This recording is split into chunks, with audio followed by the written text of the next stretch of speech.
to be starting this Global Services Forum at this first session, which is a pre-session. And actually, after this session, there will be the high-level webinar that is the official kickoff of the Global Services Forum. And just a few household remarks. This webinar has simultaneous translation from English to Spanish and Spanish to English. So please use the button at the bottom of your screen. You will find a small sign where you can change from English to Spanish. And also we have sign language, as you can see at the screen. I would also like to invite the panelists of this session to stick to their 7 minutes limit for their intervention, so we can all maintain the session within 1 single hour. And now I would like to start with the opening remarks. And first I would like to introduce myself as well. My name is Noah Mulder. I am the chief of the International Trade Unit within the Trade and Integration Division of ECLAC. And it is a great pleasure again to be here. And I would like to pass the floor now on to Marce Gomez, who is the project manager of the ADELA program within the Konrad Adenauer Stiftung based in Panama in Latin America. Marce, please go ahead with the opening remarks. Thank you. Muy buenos días a todos y todas. Es un gusto que nos puedan acompañar el día de hoy en esta actividad, como la sesión de la presentación del libro de gobernanza que hemos realizado en conjunto con la CEPAL. También es un gusto tener aquí a todos los diferentes autores que han realizado este libro y que nos van a presentar lo que han realizado en este espacio.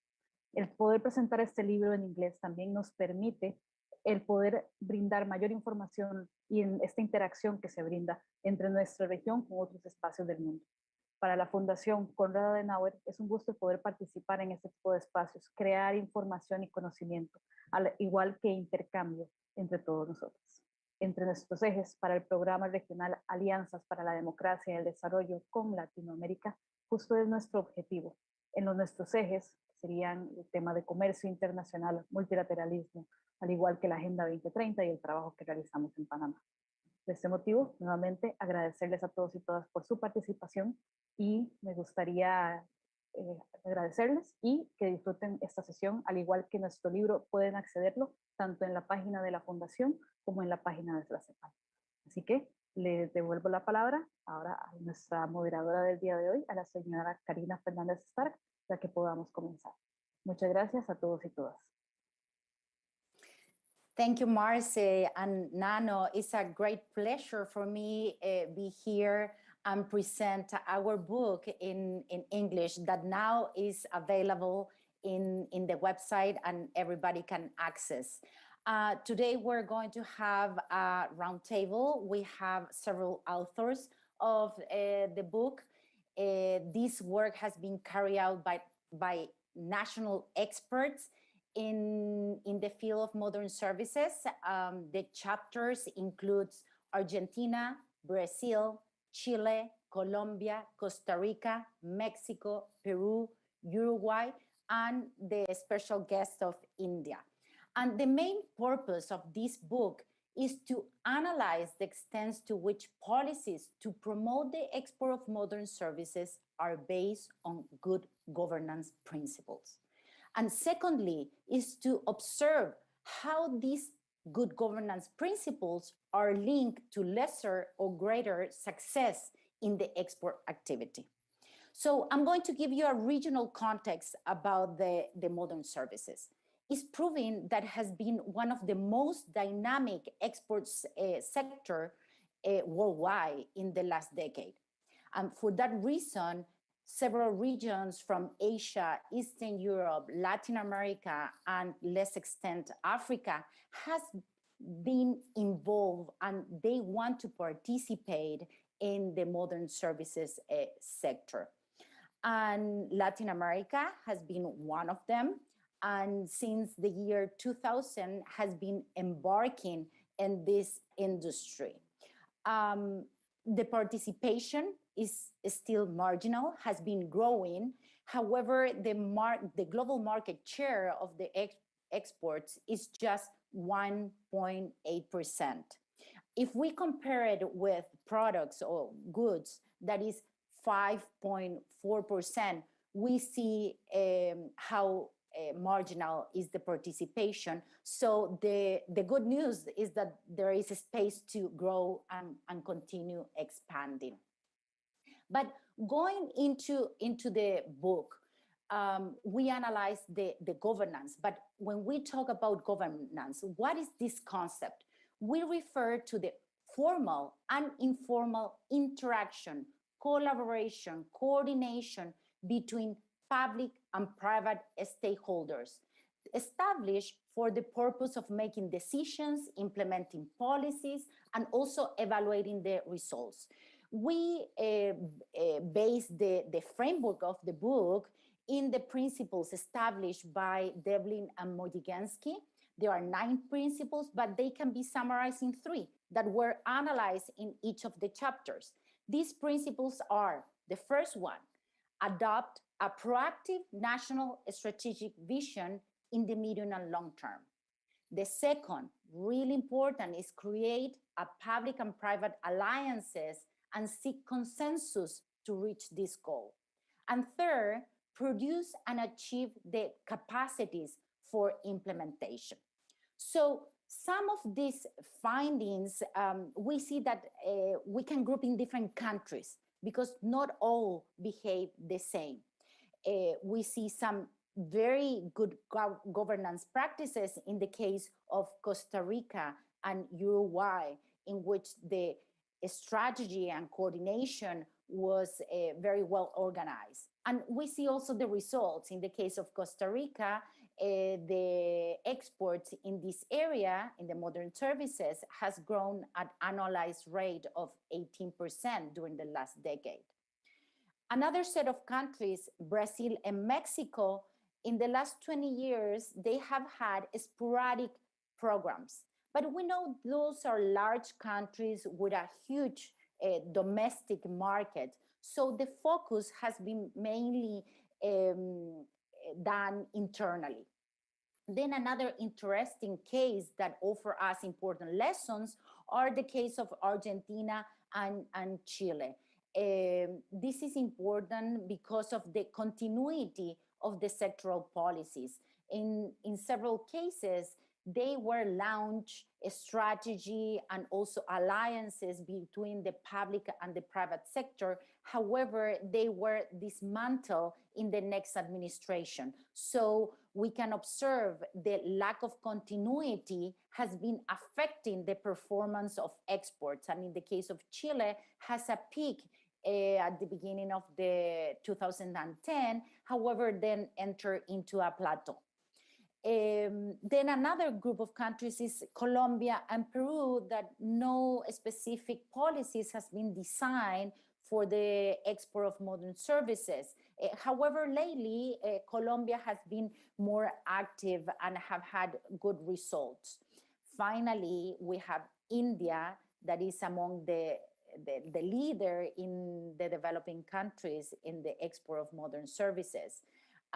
Here, the private sector has played a tremendous role with NASCOM, the Industry Association, and the government has been established the basis for this development. But also in the last decade, we have seen a pretty active role from the government. So exports, we know that has been growing exponentially over the last 2 or 3 decades. Some also of the main finding is that governance plays a big role, and that has been a deficit in Latin America. There is a need for a strategy that is going to orient the increase of the export in modern services in the medium and long term. As well, is important the coordination among these stakeholders, public and private stakeholders, and of course, the implementation of programs. Also, we realize that the policies related to human capital development has been the basis for the upgrading of the global value chain in modern services. So after this brief introduction, I'm going to present our panelists is Laura Ortiz from Costa Rica, Prati Agarwal from India, Andres Lopez from Argentina, and Felipe Munoz from Chile. And also I want to let the audience know that we're going to be taking questions to the end, so you can pose your question and we will take them for the panelists. So now I'm going to give the floor to Laura Ortiz. She's the Senior Research Analyst of the Costa Rican Investment Promotion Agency, CINDE. Laura, we know that Costa Rica is the largest per capita exporter of modern services in Latin America.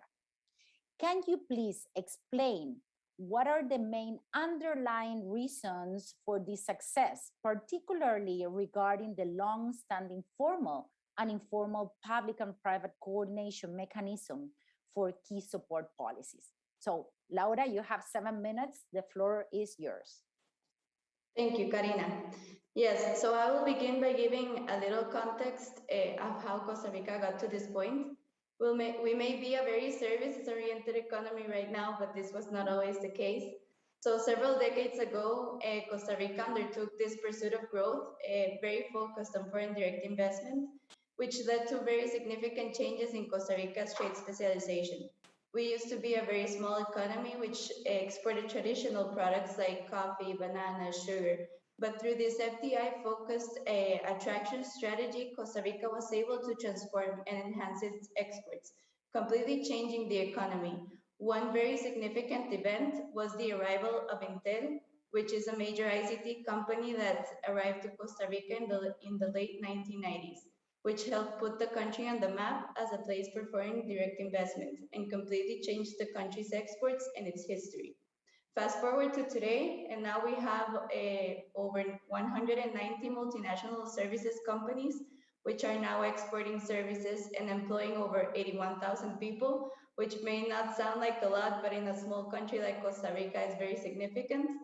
As a result, foreign investment has skyrocketed the demand for improved education and has elevated our standards of training and improved the continuous learning among employees, among their management practices, and has also improved the production means of the country as well. This also means that the business environment of the country has improved as well. This has resulted in a positive impact in the quality of the workforce as well. In recent years, the FDI has funneled mostly into services operations like corporate business processes and digital technologies. This includes mostly shared services centers, which have grown exponentially in the last decade, business process outsourcing, contact centers, software development centers, among many other similar types of operations. Multinational companies use these types of modern technologies, which means that they require highly skilled staff, and therefore they pay a lot of attention to Costa Rica's workforce education level. As a result, the services sector has grown alongside with the quality of Costa Rica's workforce, and this has had a lot of impact with the transformation of Costa Rica's education sector, and it has also had a lot of knowledge transfer. It has a lot of positive externalities with Costa Rica's labor force. The Costa Rican workers have also seen a need for a constant improvement and upgrading of their skills, which we have seen that they have noticed there is a need for constantly upgrading their skills to become more competitive, because they are now competing in what has become a global labor market and not a Costa Rican labor market. So we have seen a lot of these positive externalities. Also, the presence of so many of these multinational companies, which have so many of these global leaders, has resulted in more productive workforce. They bring more productivity into the country. So they are bringing this cultural organization and this mentality, which means that they can be more productive with the same amount of inputs. so they can generate higher revenues with the same level of inputs. So this results in a feedback loop for growth that results in a powerful signaling tool also for other foreign companies that currently do not have operations in Costa Rica. This means that the presence of so many of these services companies in Costa Rica shows to other companies, services companies that are currently not operating in Costa Rica, see that they are being successful in the country, so they are coming by themselves. They approach CINDE, they have a project, they see that shared services operations are being successful here. So this is a powerful signaling tool that shows that the country is a reliable business host. We are attracting more companies to establish these kinds of operations. However, this also comes with its challenges.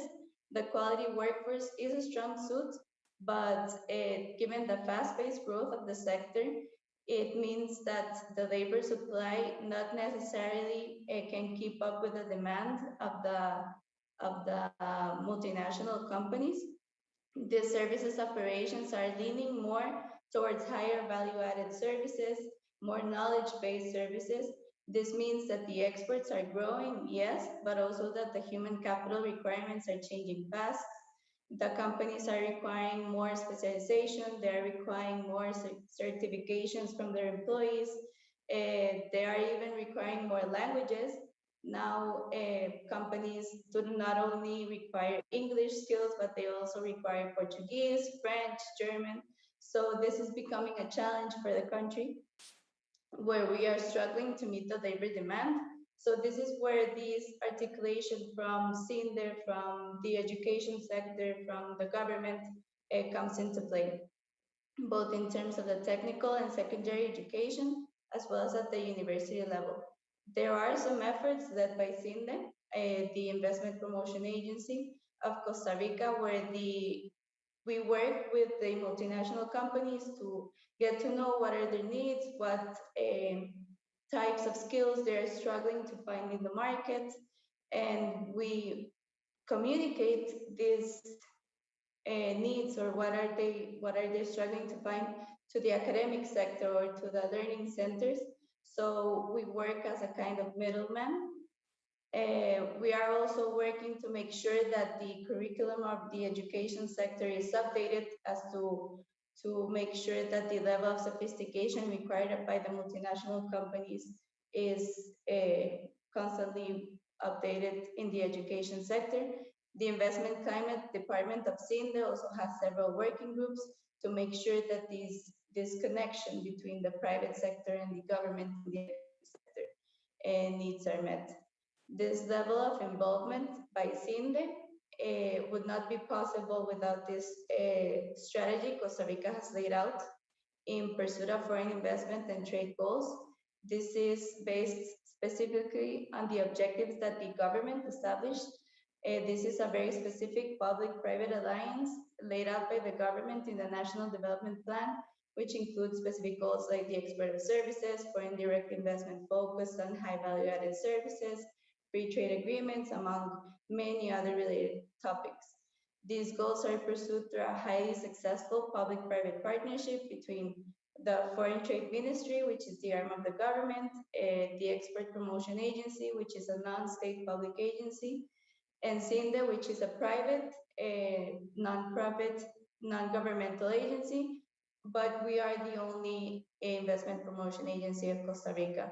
So although we are private and in a political organization, we're able to function very well with the government because we can work through all the government cycles. We have a very, we are very, we can take a step back and we can work independently but very successfully and communicate very, very efficiently with both the private sector, in this case the multinational companies, gain the trust of the multinational companies, but also have the trust of the government and the external sector, which is mostly in this case Procome, which is the entity which is in charge of all this, the free trade zone and all this, so which this is the key to the success in this case of the external sector, the export Thank service. you.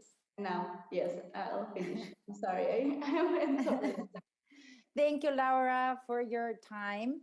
Now we're going to give the floor to Andres Lopez. He's a professor of University of Buenos Aires, Argentina. Andres, we know that Argentina is the second largest exporter of modern services in the region, according to official data. Can you please explain the key support instruments for this sector, especially the ones related to software, and what good or bad role and governance and the coordination mechanism has played in the development of the sector? You have 7 minutes. Thank you for the invitation. I'm glad to be part of this panel. The software sector in Argentina in the 90s had already a development oriented to the domestic market. There were many local firms that attended the domestic market, and mainly for the telecom and the finance sector. Then in the 20s, the exports of software and other modern services like BPO and others had a huge growth. And for instance, in the case of software, they went from zero to almost $1,800 million in 2010, 2011. And this was, of course, the result of many factors. First, the existing capacities that were, as I mentioned, they were already programmers and people and experts in software, in software programming and other tools, and there were already local firms already consolidated. But of course, Argentina attracted also many investments from multinational firms that took advantage of the fact that wages in Argentina after the crisis of 2001 were depressed in terms of US dollars, so there was a cost advantage. And there was also another legal or regulatory instrument that also promoted software exports, that was the so-called Ley de Software, the software law that granted a number of fiscal incentives to software firms, to export-oriented software firms. That law was approved in 2004. And so you had existing capacities, you had this law that granted fiscal incentives, and the fact that wages, at least in the first years of the 20s, of the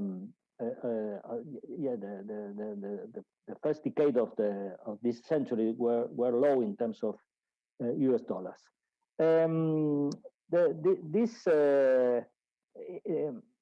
This process had a characteristic that still exists, which is that demand for labor was also ahead of the supply of labor, because the number of people available for working in software firms did not grow at the same rate that the demand for labor posts for software export firms. And so the government, different governments at different times adopted measures, sometimes in combination with the private sector, aimed at launching training programs for enhancing the availability of people trained in software programming and other tools. So, as you mentioned in the introduction, the problem is that many of these training programs were very dependent of the government cycle. So there are a number of instruments that were launched under a certain administration, and then they were closed when this administration leaves and another administration took office. So we had this is a syndrome that is very, very characteristic of Argentina's productive policy. The symptom of starting all over again when someone new takes office. So takes office. So this was of course something that prevented perhaps these training programs to have full force, because they are discontinued from time to time, and then a new program starts. However, they had some impact, and nowadays the government has launched just another version of this kind of program, aimed also at the software at training new programmers of new software programmers. And the other thing that was stable during all this period was the software law. This law that grants fiscal incentives for software-oriented firms. But again, you can see this problem of the discontinuity of policies, because this law, as I said before, was adopted in 2004. Then it was renewed in 2014, and it had another extension until 2019. In that year, the government, the Macri administration that was in office at that time, launched a new law called the knowledge economy law, that extended these fiscal incentives to other sectors, including other modern services sectors, such as business process outsourcing and research and development, engineering, etc. And this law was approved in 2019. So the fiscal incentives that were only the software firms were the only beneficiaries of these incentives. These incentives were extended to other modern services firms, but also to other knowledge-intensive sectors like biotechnology, nanotechnology, nuclear sector, etc. But what was the problem? The law was approved almost by unanimity at the Congress in 2019. Then a new administration takes office in the end of 2019. The law is reformed, and a new version is approved in 2020 by the House Chamber, the Chamber of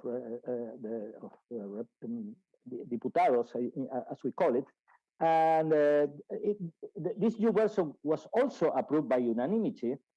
Then the law passed to the Senate, and the law was changed. And so it returned to the House, and then the final version was approved. So you had 3 laws in 2 years, on less than 2 years. So the laws, this final version also grants attractive fiscal incentives, but these changes do not help to create credibility for foreign investors, because seemingly, well, you have a law, but another law can change the previous law. So the benefits are not as stable as you think they should be. And so I think that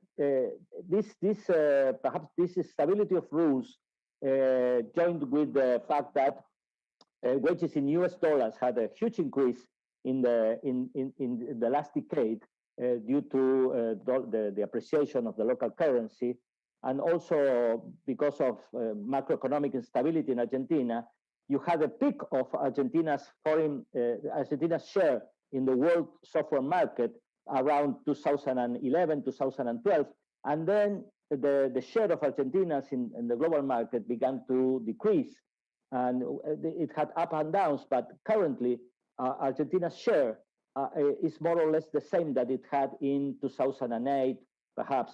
So we lost part of the gains that we had in the first decade of the 20th century. So I think that this is something that can be attributed. You don't need, but perhaps the message is, if I can give a message, perhaps it's very bold, but is that if you have institutional and macroeconomic stability, even if you have capabilities, because Argentina has capabilities, and well, the software sector at the end is as other modern services sector is affected by this kind of process. Thank you. Thank you, Andres, for sharing the experience of Argentina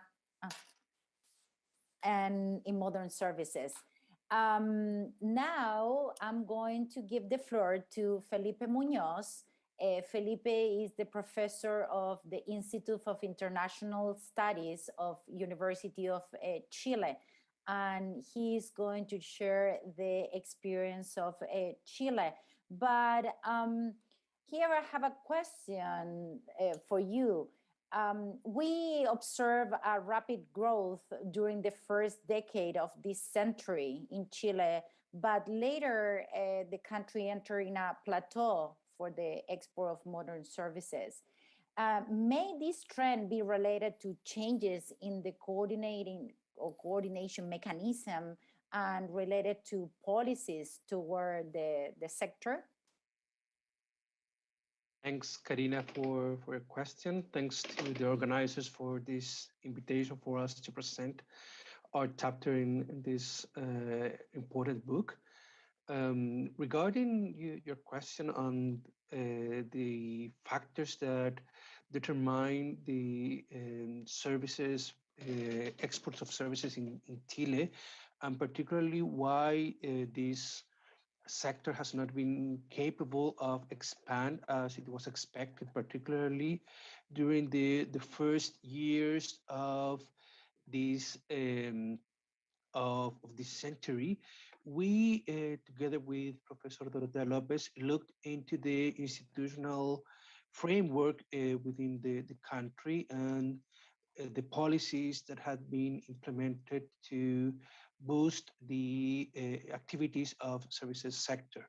And as you, Karina, had clearly pointed out, we had identified that there is a lack of coordination and institutional mechanisms to that could help promote these kind of services expansion. What we can see from the Chilean case is that first we have, let's say, the realization that the non-neutrality policy, economic policy that has been implemented for many decades in the country was not sufficient to promote the development of an services export sector. Recording in progress. While there has been, this policy was quite attractive and quite relevant to promote traditional export services like mining, agriculture, and another commodity-based or natural resources-based sectors. There was a need to implement new strategies and new policies to catch up with the services sector. Particularly with modern services exports. And here it's what we can look in the early 2000s, when some policies regarding the tailor-made policies for services were starting to be implemented. We could identify export promotion policies, particularly the sectoral brands that tried, even though they started in goods, they move into services to try to look to the specific problems and challenges that this sector needed. But mainly, we identified the cluster for the development of modern services policy implemented during the first term of President Bachelet between 2006 and 2010. And as well as Andres was just mentioning for the Argentine case, we can see the same pattern in Chile. The changes in government administrations derive in changes in policies. And for productive policies, particularly for services policies um, to be implement and to have a real impact on the economic and transform the productive sector, there is a need of long-term policies that have not been implemented in the country. The global services cluster was discontinued in 2010 when the first Piñera's administration came into office, and this was a huge backdrop in in the work regarding services. Nevertheless, every administration for the last couple of decades has identified services as an important part of this new economic development model for the Chilean for Chile, identifying the need of moving forward from natural resources and looking to services as an alternative to bring good jobs, better quality of life, wages, among others. But and here I try to answer your question. We can see that there is a huge problem of coordination between public and private agencies regarding the promotion of modern services export sector. So the governance of this kind of policies is quite weak. There are many institutions related, particularly many public institutions related to the development of this sector, going from Corfo, from the Ministry of Economy, Chile, and the Undersecretariat for International Economic Affairs in the Ministry of Foreign Affairs. There's institutions within the Finance Ministry as the Internal Revenue Services, the National Customs Services, and each one is working on their own pace, on their own agenda, even though there is it has been implemented a coordination table from both public and private sector agents. We can still identify that this coordination is weak, that each agency is working on their own agendas, on their own goals.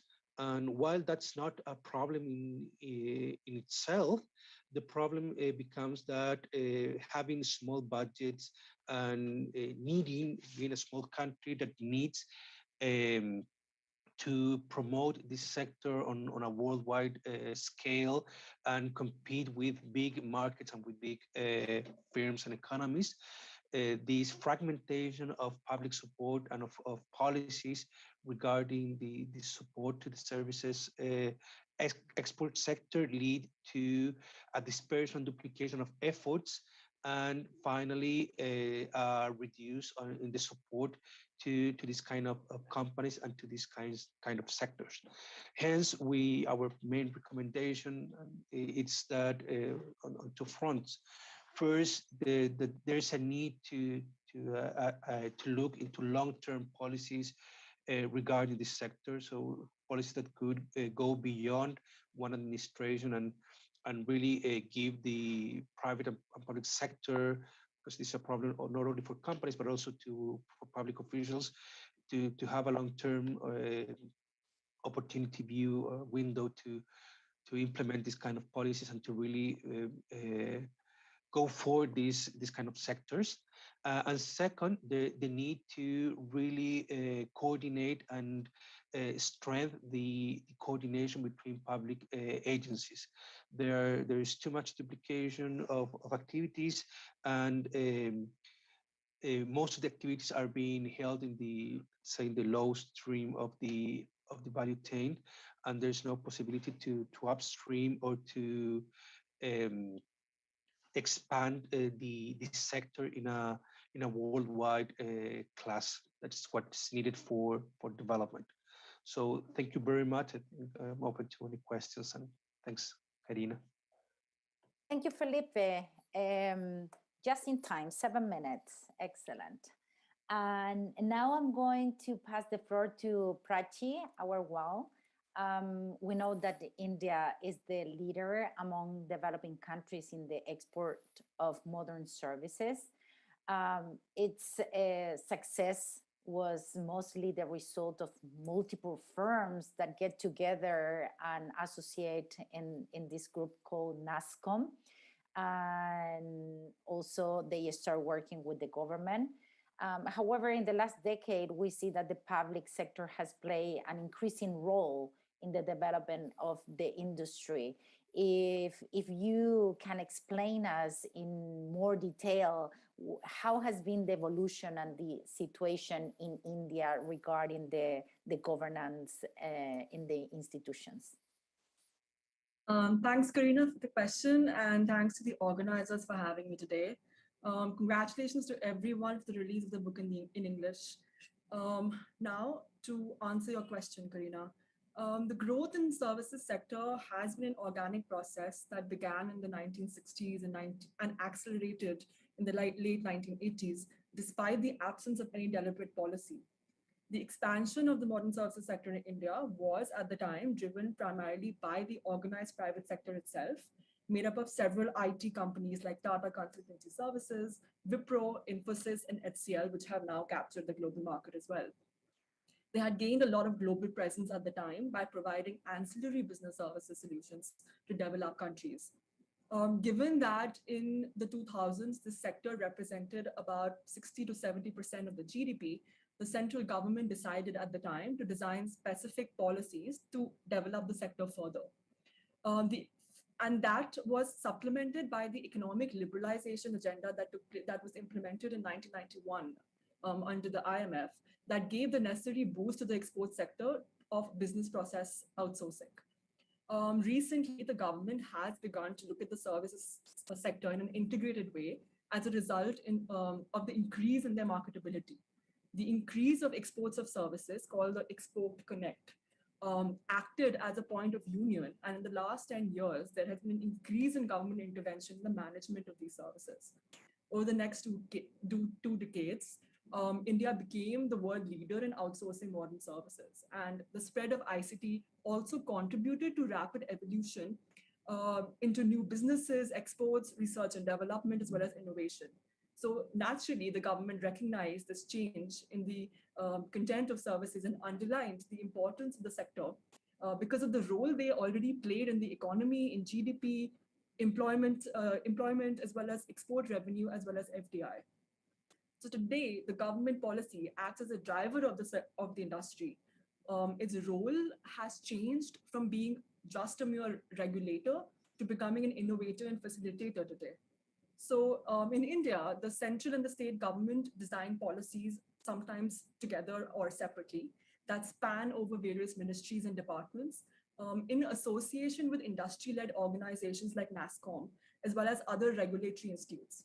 So like you mentioned, NASCOM, NASCOM is the National Association of Software and Service Companies that works in conjugation with the government to address growing skill gaps through continuous skill improvement. At the same time, it also works with the Ministry of Electronics and Informatics, for example, and its advice is usually incorporated in formulation of most of the policies for the ICT sector in India. It is also responsible for resolving disputes between companies inside the industry as well. So along these lines, public-private partnerships have taken a formal path in terms of consultations and implementation of strategies through various agencies. To highlight some of these excellent programs that the government has started in the last few years, the first one is the Skill India initiative that offers quality education and professional skills for IT-enabled services sector. This works in tandem with the National Corporation for Skill Development, for example, which is created to adapt to international standards as well as coordinate private initiatives in this area. On the digital policy side, India has the program, which is called the Digital India Mission, which aims to digitize the provision of services and includes e-governance, public internet access program, universal access to mobile connectivity, IT for jobs, and information for all. Next, the Atal Innovation Mission, as well as the Startup India Mission, have been designed to promote entrepreneurship and innovation, also promoting startups in the IT sector. As well as, in addition to that, there have been something called software technology parks, which was started way back in 1991, almost 30 years ago, to promote exports from software exports from the country. This policy has been upgraded in the next recently into another policy, but not going to the details of that. The Department of Commerce also recognizes 12 champion sectors that includes IT-enabled services to enable the sector to exploit its export potential. And there's also the organization called the Services Export Promotion Council that organizes trade fairs as well as acts as a liaison between the government and the private sector. Finally, there is a Make in India initiative, which is more aimed towards manufacturing, but they have recognized the importance the IT and business process management sector has played. And it also aims to promote electronic and computer hardware to supplement the exports of the software industry in India. So this is on the central government side, right? So now on the state governments compete with each other to attract investments and incentivize companies to establish operations in their territories. For example, states of Andhra Pradesh, Delhi, Karnataka, Maharashtra, Tamil Nadu and Telangana have been very active in attracting multinational IT companies, startups and other companies through subsidized land, low-cost energy, liberalized labor laws, and skill development programs. So hence you see that the central government, the state government, and industry-led associations like NASSCOM work in tandem to promote the modern services sector in India through a series of interministerial meetings and interrelations they have developed over the years. While this obviously has not always been the case, this is a very recent development where the government took an initiative. So today, the country is home to more than 16,000 IT companies and 8,000 startups that offers an ecosystem which is ready for collaboration and alliances. The rapid growth of exports of these services has been mainly facilitated by the high quality of professionals, soft skills, exposure to cutting edge technologies, especially fluency in English, which has been the main driving factor for outsourcing services in India. Dynamic domestic demand, as well as the focus on technology innovation. So I think in the future, national and subnational policies aimed at incorporating more technology and knowledge and added value in export sector is the way forward for modern services to have a dynamic future, as well as for India to close the gap with the success of the developed countries. So thank you very much, and I look forward to any questions. Okay, thank you, Prachi. Now we have some questions from the audience. One of the questions is from Laura from Costa Rica. If you can explain us a little bit deeper this relationship and this coordination that has been very strong between CINDE, the private sector, and also COMEX, and I don't know any other actor. How you work together? What is this relationship? Yes, so, well, we work together, especially three institutions, which is COMEX, which is the Foreign Ministry of Trade, Procomer, which is the Export Promotion Agency, and CINDE, which is us, the Investment Promotion Agency. COMEX is mostly the branch of the government which oversees. They have, for example, the mandate from the government. They lay out the goals from the National Development Plan, for example, what the current administration lays out. For example, we have whatever number they set out, the current administration for exports, for foreign direct investment, whatever they set out. Some administrations have more ambitious goals, others are more conservative. Then there is Procomer, which is the Export Promotion Agency. They are non-state, but they are public. And Procomer is, we like to say, they are our cousin, because we work a little more closely with Procomer because they are also the agency which is in charge of managing the free trade zone regime. So we have to work a lot with Procomer because most of the companies that send their trucks into the country operate under the free trade zone regime. So we have to work a lot with them, and we also do a lot of work, for example, in the background, a lot of since many of these companies operate under the free trade zone regime, we do a lot of research, a lot of data to support the free trade zone regime. There are certain sectors of the public or politicians that do not support the free trade zone regime in Costa Rica. So we do a lot of research to support it, and it is the only, I think, the only set of incentives that has this type of research to support it. So there is a lot of work that goes into that. And then there is INDE, which is the cousin that is private, but we have a mandate to work with them. So a lot of people in the public collective think that population think that INDE is a government agency, but we are not, because we work a lot with all of these government agencies. Because we have a very public mandate, the government and Procomer give us these goals. We have officially this mandate by the government to pursue this foreign direct investment goals. The COMEX gives us these objectives for the projects. They audit the foreign direct investment. Yes, they set a goal for the number of projects INDE has to attract to Costa Rica. So it is very close. We are very intertwined, and we have to keep up. We have to inform a lot of what we are doing to them. I hope that answers the question. Yes, thank you. I have another question regarding the COVID, the pandemic. If this has meant something for the industry, the development of the sector, do you have any latest data or at least informal yes, of course, information? This is a question open to everybody, Laura, también also to Prachi, Andres, and Felipe. I don't know if, but Laura, you can go ahead. Yes, of course, we were greatly affected. Actually, we had to do a little modification to the free trade zone regime because it does not allow for the equipment that is registered under the free trade zone regime to be taken out. And since a lot of the companies had to send their people home, especially the services companies, because manufacturing, obviously, they were not going to do work from home.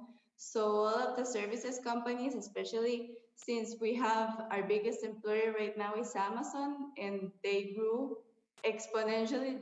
It's now a beast here in Costa Rica.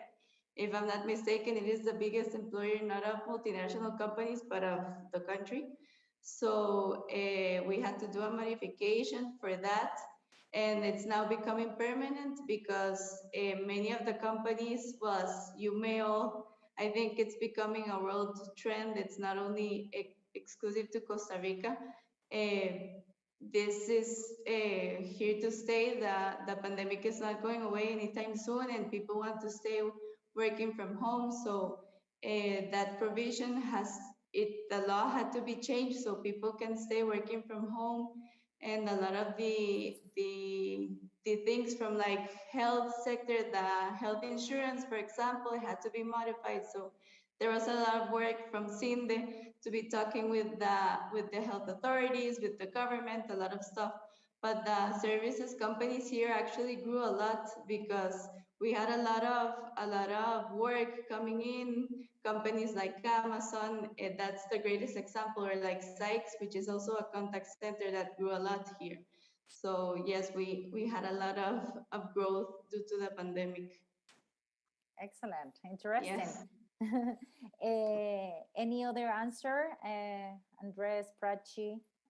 some effects of the pandemic in the sector? Well, the same happened here with work from home, but here in Argentina we have a curious problem. The employment in the sector apparently grew during the last year, but this was not reflected in exports because we have a control. The exchange rate market is controlled, so firms perhaps are exporting, but the money is not coming here because if they bring their dollars here, they must exchange for pesos at the official exchange rate. So it's better for them to perhaps make the bill to another destination where they have real dollars. So that's another question. That's not another relevant question for issue for the trading services. It's different from trading goods. You cannot export from Argentina. You cannot export. You cannot export from Argentina a car from Argentina to Germany and then send the money to Italy or Ireland. But you can do that in services because services are intangible. So there are no customs, and so that's an interesting feature of trading services. The origin and the destination of the service you export perhaps do not coincide with the flow of money, because it's easier to change the placing where the bills are paid at the end. So there is a mismatch between the evolution of employment and the evolution of exports. Employment has gone up, exports have gone down, perhaps due to that fact, and also perhaps because freelancers have grown in 2020. We don't have hard data on that, but from anecdotal evidence, we know that many people went to freelance modality to export modern services. Excellent, thank you, Andres. Yeah, we are observing many changes and transformation, and the COVID is going to bring this transformation to stay, not just in the short term. So we're going to need to adapt. But now we are ready to close this seminar. What we observe is that Latin America has a tremendous opportunity to continue expanding in the modern services sector. And a critical point is how a good governance can help to meet these goals, how having a long-term strategy and coordinated stakeholders may lead to the growth of this modern services industry. So I want to thank everybody, all the panelists, and also the audience and the organizers. And let's continue with the forum. Thank you so much.